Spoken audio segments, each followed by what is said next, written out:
On était très en forme à Bordeaux tout à l'heure. Je trouve que la salle n'est pas encore assez chaude, si je puis me permettre. Que pourriez-vous faire Que puis-je faire? Dire ça, par exemple, et ça va peut-être susciter des protestations pour réchauffer la salle. Voilà. Des sourires. Alors, je pense aux cheminots qui sont dans la salle et à vous. Si on est cheminot aujourd'hui, la journée n'est pas tout à fait commune.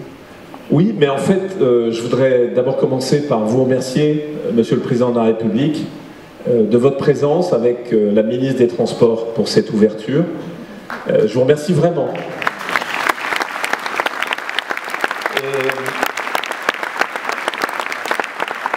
Et au nom des 260 000 salariés de la SNCF, dont 140 000 travaillent dans le groupe public ferroviaire, je veux juste vous dire qu'on est extrêmement honorés et heureux.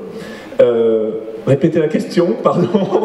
La question c'était, c'est pas un jour comme les autres, c'est ça? Ça me rappelle un vieux sketch. Voilà. Répétez la question. Stéphanie de Monaco.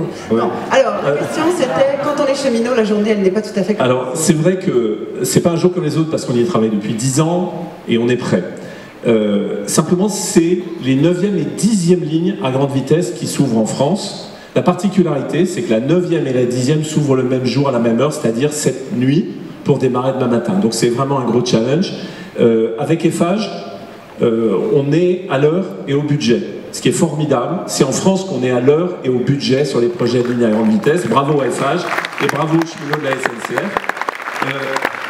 Mais les régions, la région, le conseil régional, ont fait aussi un immense travail pour faire bénéficier toute la Bretagne de l'effet TGV. Et c'est ça le marqueur ici en Bretagne, c'est que toute la Bretagne bénéficie de l'effet TGV. Je voudrais te dire une dernière chose, c'est qu'on peut être fier comme Français de cette réussite au moment où on est en train, nous, d'aider les Marocains à construire leur ligne entre Tanger et Casablanca, au moment où on aide nos collègues russes à faire les études pour Moscou-Kazan, et au moment où on est candidat à la ligne à grande vitesse entre Londres et Birmingham. Et il y a dans la salle des gens de la SNCF, des gens de Systra. Il faut avoir en tête que la quasi-totalité des lignes à grande vitesse dans le monde ont une valeur ajoutée française.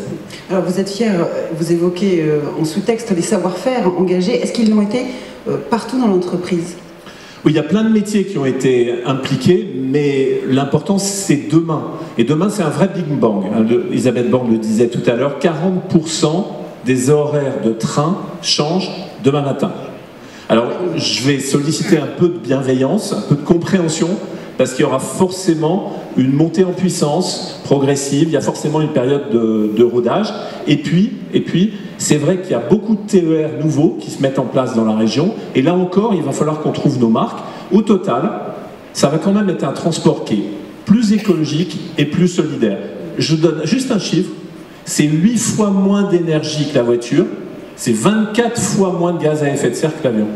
Alors c'est demain matin que nous allons tester avec bienveillance grosse bienveillance. Ces horaires. Alors à 7h52 aura lieu le premier départ ici depuis la gare de Rennes, et vous pourrez donc voir sur le terrain l'engagement et l'implication des agents de la SNCF.